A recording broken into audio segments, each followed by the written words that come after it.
Olá, turma, tudo bem? Então, mais uma vez aqui, estamos para a nossa continuação dessa aula sobre falência e recuperação de empresas. Na última aula eu saí daqui, né, quando eu falei do artigo 14 e já fui lá para a lei.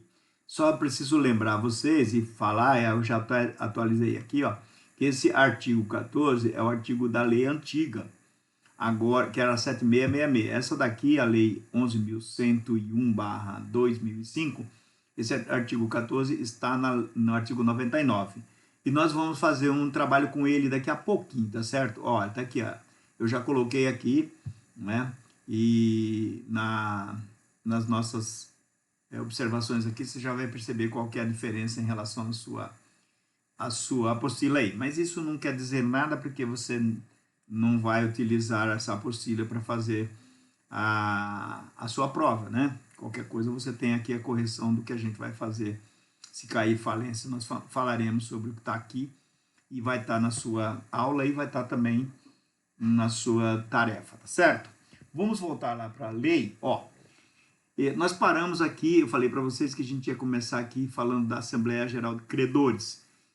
Só para dizer o seguinte, essa Assembleia Geral é para você saber que existe, é um órgão da administração da falência ou da recuperação, que significa a junção, né, ou a reunião de todos os credores. Ó, a Assembleia Geral de Credores significa juntar todos os credores, todos, para discutir as coisas.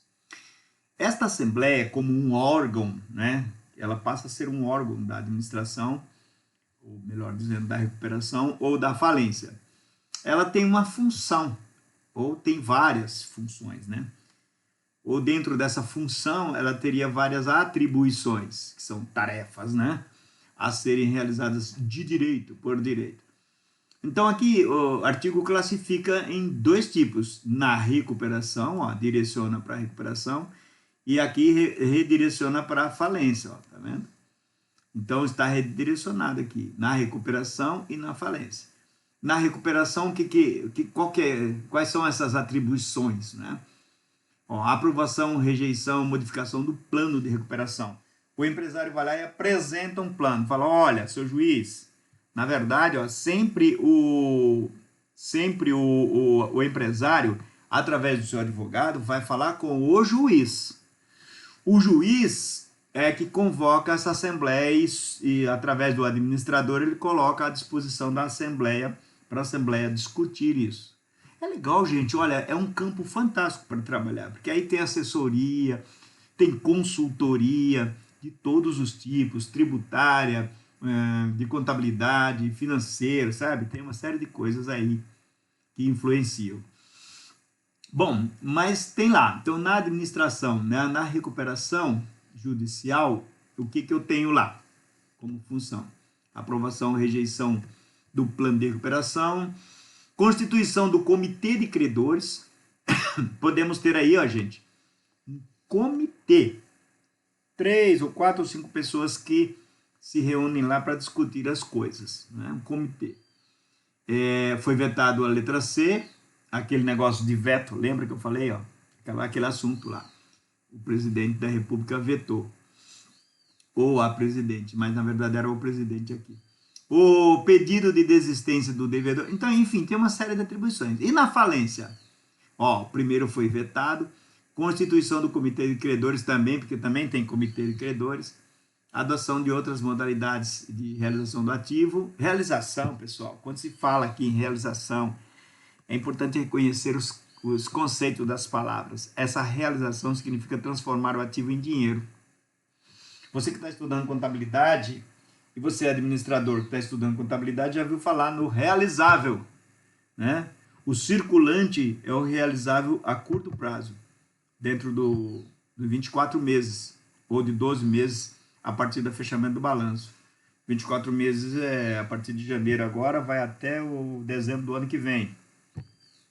Aí tem aqui, né? Então, a adoção de outras modalidades de realização do ativo. Se eu não falar isso para você, você não fica, né? Se de repente você não estiver ligado, você não sabe o que é realização do ativo. Aí você tem que ir lá no artigo 145 para verificar como é que é essa realização do ativo. Mas eu já te adianto aqui que essa realização é o quê? É transformar o ativo em dinheiro, vender, leiloar, enfim, né? Muito bem, aqui como funciona, nós não vamos precisar trabalhar isso, é mais para você ter uma ideia de como que ela existe, né?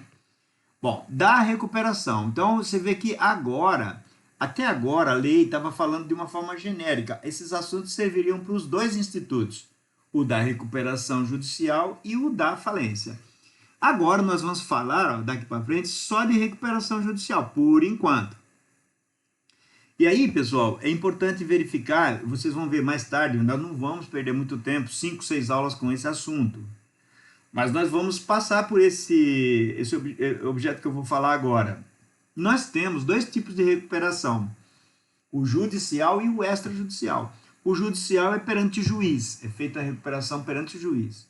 O extrajudicial é fora do judiciário, percebe? Então, ó, aqui é regra para a recuperação judicial, ou seja, diante do juiz. Agora veja uma curiosidade aqui, no artigo 48, que está dizendo assim, ó, poderá requerer recuperação judicial o devedor que, aí vem uma série de coisas lá, no momento do pedido, exerça regularmente suas atividades, a regra, né? Aí vem, ó, né, o primeiro, não ser falido, ele não pode já ter sido falido antes, senão ele não pode requerer, né? Agora, se foi, pode? Não pode, mas se ele foi e esteja declarado extintas as falências por sentença transitada em julgado, as responsabilidades estão extintas, aí ele pode pedir falência, pode pedir recuperação. Bom, não ter há mais de 5 anos obtido concessão de recuperação judicial. Então, olha só, pessoal, peguei uma recuperação agora. Aí, tudo bem, acabou a recuperação, me recuperei, vou trabalhar. Pessoal, tem que passar pelo menos 5 anos sem pedir recuperação. Porque se pedir, vai ser decretada falência. Não pode pedir. E aí vem aquela observação que eu falei para vocês. Ó, eu tenho 2 itens numerados com o 3 aqui, ó, ou terceiro, né? É comum a gente falar assim, ó, pessoal, primeiro, segundo, terceiro e quarto, tá?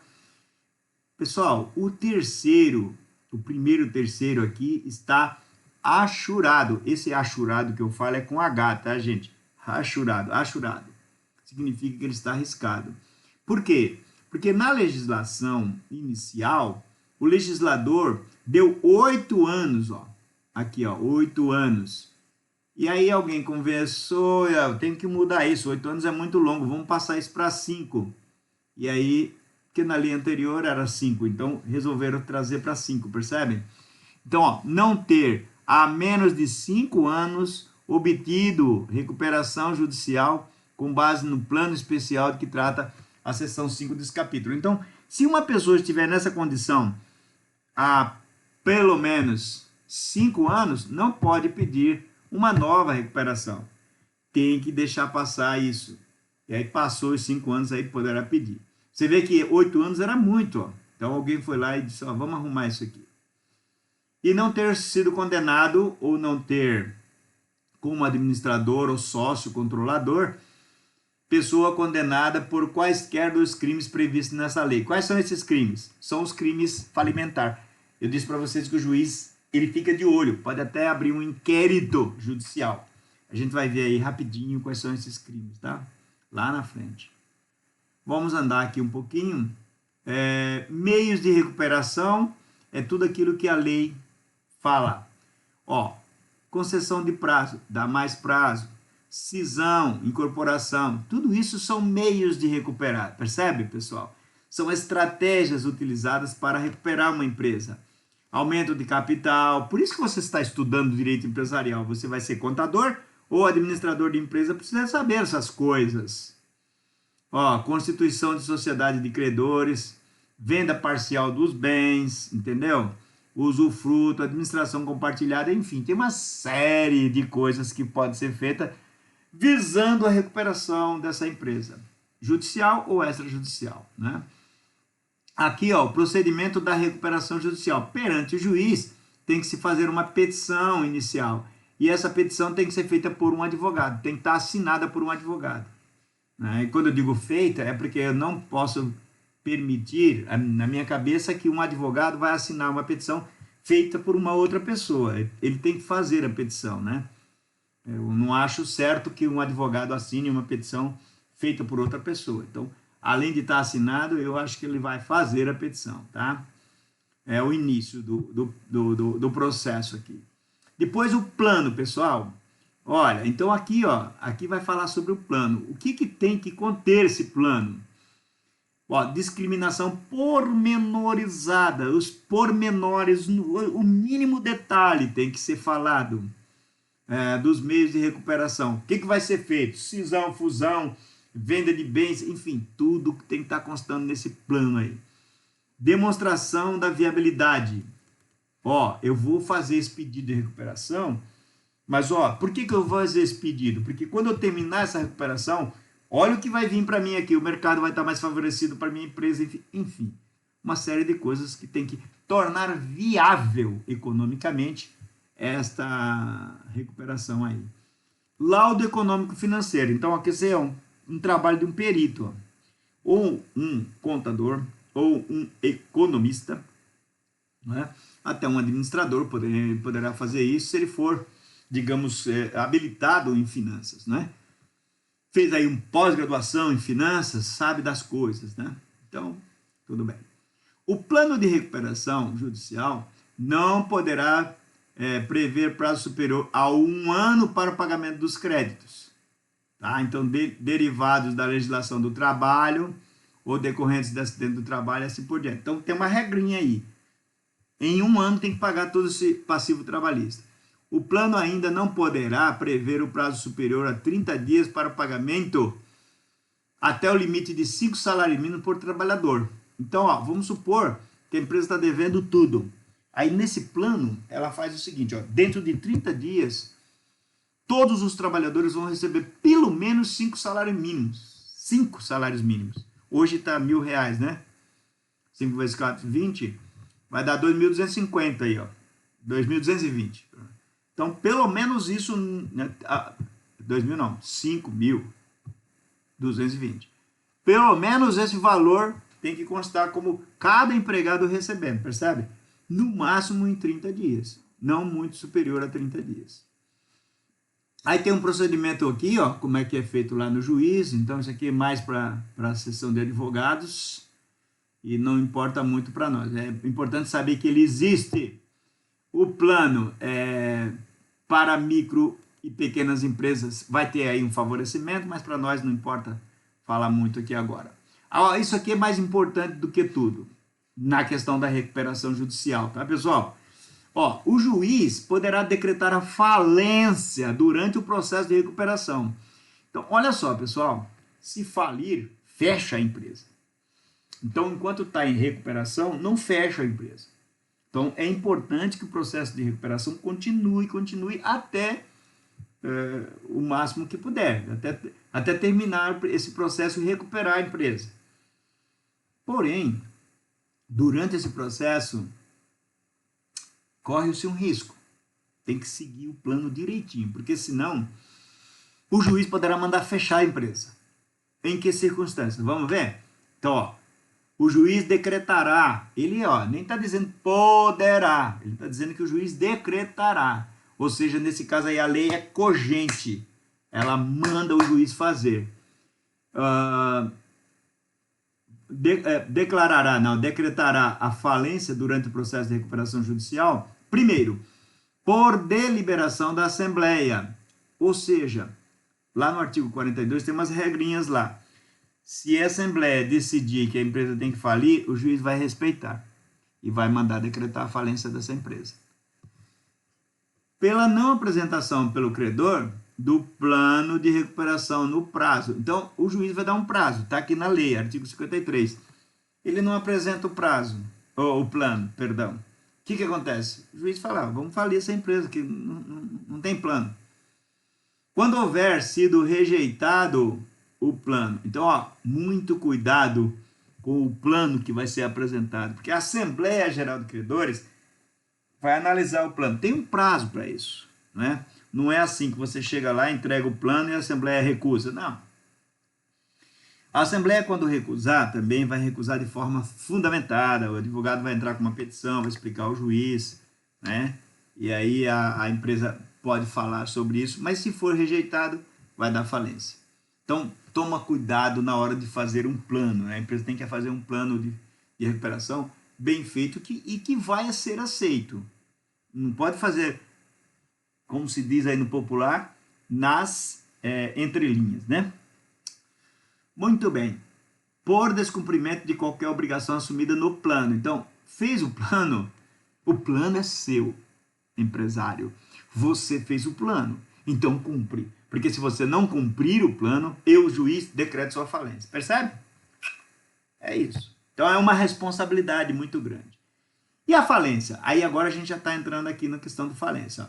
A falência, ao promover o afastamento do devedor de suas atividades, visa preservar, otimizar a utilização produtiva dos bens, etc, etc, etc. Tem umas providências legais aí, tá certo?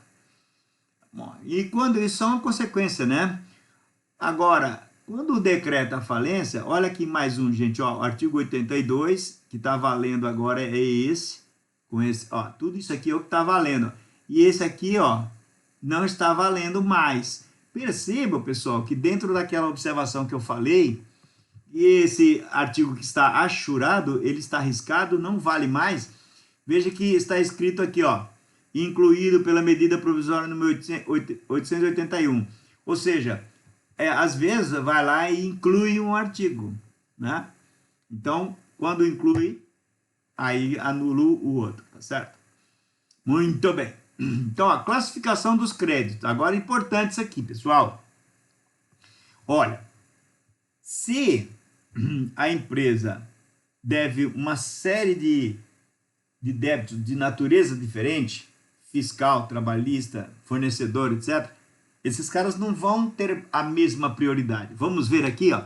A classificação dos créditos na falência obedece à seguinte ordem. Do primeiro, quem é que recebe primeiro? Os créditos derivados da legislação do trabalho, limitados a 150 salários mínimos. Então, o funcionário que tinha lá um dinheiro para receber muito tempo de salário atrasado, ele vai ter preferência de pagamento até 150 salários mínimos, que hoje vai dar 150 mil e uns quebrados. Né? Daí para frente, ele fica esperando a liquidação dos bens para poder saber se sobra dinheiro para ele. Tá certo? Então, primeiro da lista é o pessoal que trabalha, ou então que sofreu acidente do trabalho, tá vendo? Tá na mesma linha.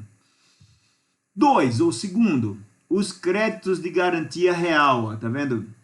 Até o limite do valor do bem gravado.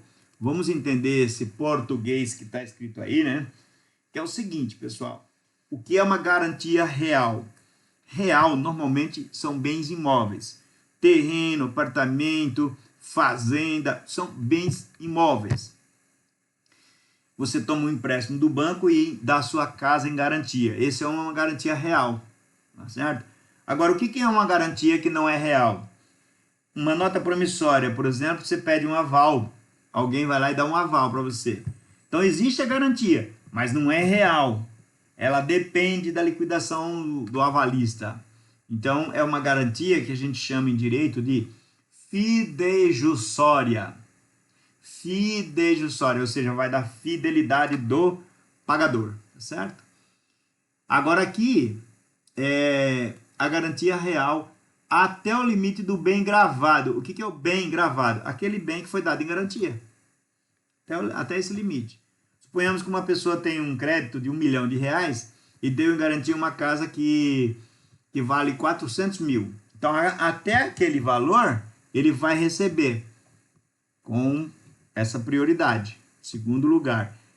Dali para frente, ele entra na lista. Se sobrar dinheiro, ele recebe. Se não sobrar, ele não recebe. Terceiro, créditos tributários. Independentemente de sua natureza e do tempo de constituição.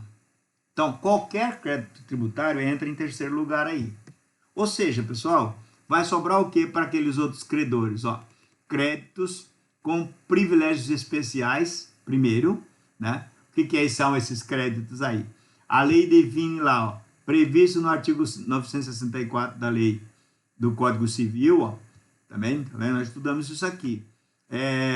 Os definidos em outras leis civis, aqueles cujo titular confira direito de retenção, por exemplo, honorário de advogado, às vezes essas coisas, sabe? Bom, e também crédito com privilégio geral. Aqui são os privilégios especiais, né, no quarto, e no quinto, os privilégios gerais. Aí depois desses dois privilégios, gente, vem os créditos quirografários, ou seja, os fornecedores que não têm garantia nenhuma, não se qualificam nessas categorias anteriores, vão estar lá no final da lista. Então, os quirografários são os créditos que estão lá no final da lista. Sabe quando eles vão receber? Só quando leiloar tudo e pagar todas as despesas do processo, perito, advogados, né, todos esses créditos aí para cima. Sobrou dinheiro? Sobrou. Rateia entre esses credores quirografários. Na verdade, muita gente não recebe nada quando entra numa falência, tá? A falência não é nada bom para ninguém, nem para o falido e nem para quem fica à mercê do patrimônio, né? Nessa condição de quirografário. Tá bom? Muito bem, então aqui vamos passar para a gente não perder muito mais tempo. Eu preciso falar uma coisa muito importante para vocês daqui para frente. Pedido de restituição também não vou falar. Quando foi penhorado um bem lá, foi incluído na falência um bem que não era do falido, aí se pede a restituição do bem. A falência requerida, bom, isso aqui são defeitos, tá? Isso eu estou pulando porque não interessa muito, não. Defeitos na falência. Quero ir mais para a sentença agora, que é aquilo que está lá no artigo 99. Né? Opa, cadê o artigo 99? Passei ele aqui. Tá aqui. Então, pessoal, ó, voltando aqui na nossa apostila, a sentença que decretar a falência do devedor, dentre outras determinações, aí vem 2 pontos. Só vou mostrar para vocês que está aqui. Aí lá a gente lê melhor, ó. A sentença que decretar a falência, tá vendo? Entre outras determinações, tá? Ok. Vamos ver lá na apostila, que fica mais fácil, que eu levei para lá para facilitar a leitura. Primeiro, conterá a síntese do pedido e a identificação do falido e os nomes dos que forem, a esse tempo, seus administradores. O administrador de uma empresa falida vai ficar com o seu nome lá, digamos, como se fala no popular, sujo, né? Muito bem. Ó, a sentença fixará o termo legal da falência.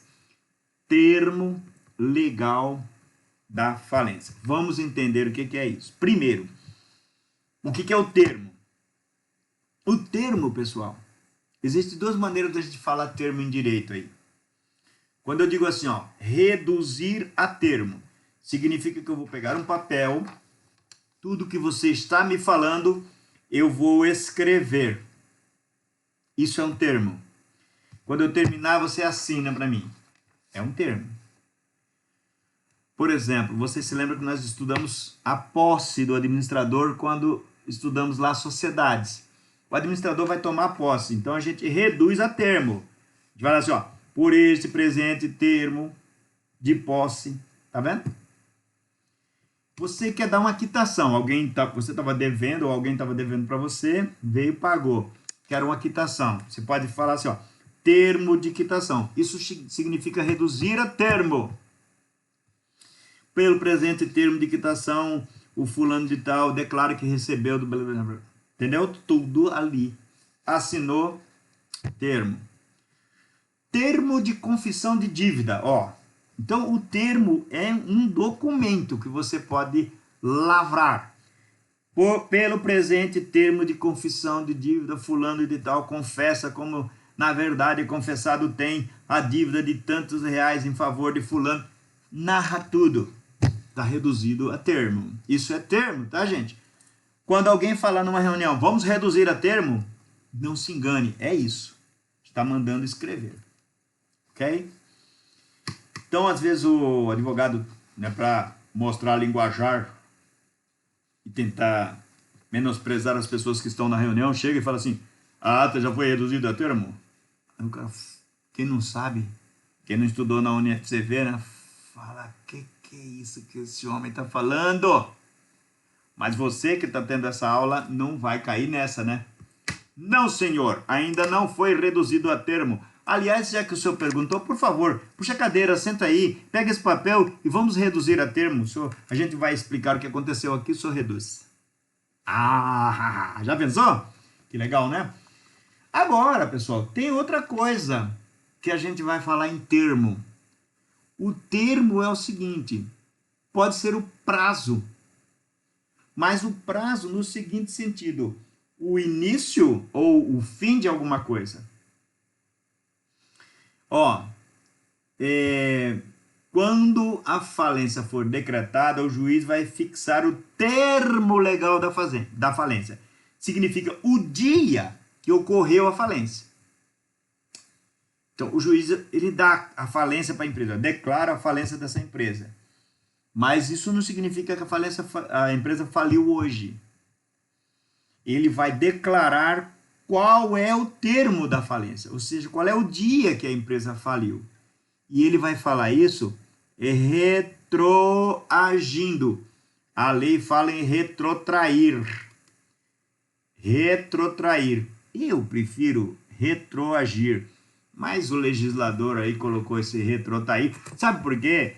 Isso aqui estava na lei antiga, lá de 1945. O novo, né, legislador provavelmente não sabe o que significava retrotrair, deixou. Podia ter pesquisado um pouco e modificado para ficar numa linguagem mais popular, porque a tendência do direito é que se façam leis mais, vamos dizer, legíveis, né, entendíveis. Mas não, tem gente que deixa essas palavras assim, né? Parece que retrotrair, é um negócio feio, mas significa retroagir. Então, ó, fixará o termo legal da falência sem poder retrotraí-lo, ou seja, voltar atrás, por mais de 90 dias contados do pedido de falência. Então, ó, quando é que essa empresa faliu? Suponhamos que alguém chegou e pediu a falência no dia 1º de janeiro de 2020. Aí o processo andou. Quando chegar lá em agosto, o juiz vai decretar a falência. Aí ele fala, declaro falida essa empresa. Mas ela não faliu agora em agosto, no dia 13 de agosto. Sabe que dia que ela faliu? Ela faliu lá atrás, antes do pedido de falência. Quando ela veio pedir falência, ela já estava falida. Ela faliu em 3 meses. Outubro, novembro, dezembro. Pediu falência no dia 2 de janeiro. Então, ela pode ter falido no dia 2 de outubro. Novembro, dezembro, janeiro. Dá 90 dias. Aí o juiz pode dizer que ela faliu ali. Mas o juiz, com base nessa alternativa aqui, ele não pode dizer que faliu no dia 15 de setembro, porque aí passou dos 90 dias. O prazo é 90 dias, com base no pedido de falência. Porém, não é só o pedido de falência que tem que ser levado em consideração. Pode ser também o pedido de recuperação judicial. Então, esquece o pedido de falência, vai lá para o pedido de recuperação judicial. Ao invés de ele pedir a falência em 2 de novembro, ele pediu uma recuperação de empresa em 1º de julho de 2019. E foi indo. Quando chegou em 2 de novembro, alguém falou, vamos falir essa empresa. Aí o juiz começou a analisar. Em agosto, agora, ele vai lá e diz, opa, essa empresa está falida. Mas não é hoje que ela faliu, 13 de agosto de 2020. Vamos voltar no tempo aqui. Quando foi que ela pediu recuperação? 1º de julho de 2019. Então, ela faliu lá atrás, 90 dias antes desse 1º de julho. Então, você vê lá, maio, junho, julho. Então, ela faliu no dia 2 de maio, por exemplo. 90 dias antes do pedido de recuperação. Percebeu? É complicada a situação, minha gente.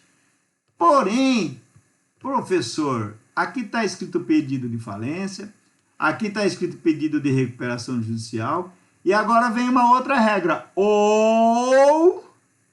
E aqui você tem uma conjuntiva, ou uma conjunção, né, que na verdade é uma disjuntiva num conjunto.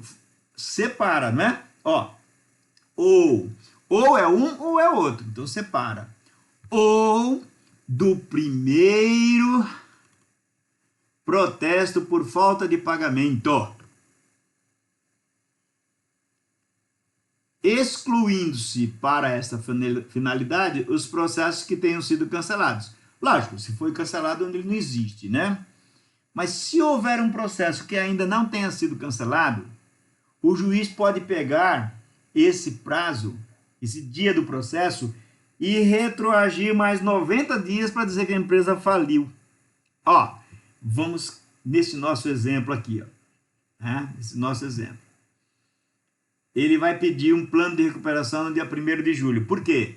Porque ele sofreu um protesto no dia 15 de janeiro de 2019. Aí ele não pagou e aquela situação foi indo. Quando foi no dia 1º de julho, ele pediu recuperação.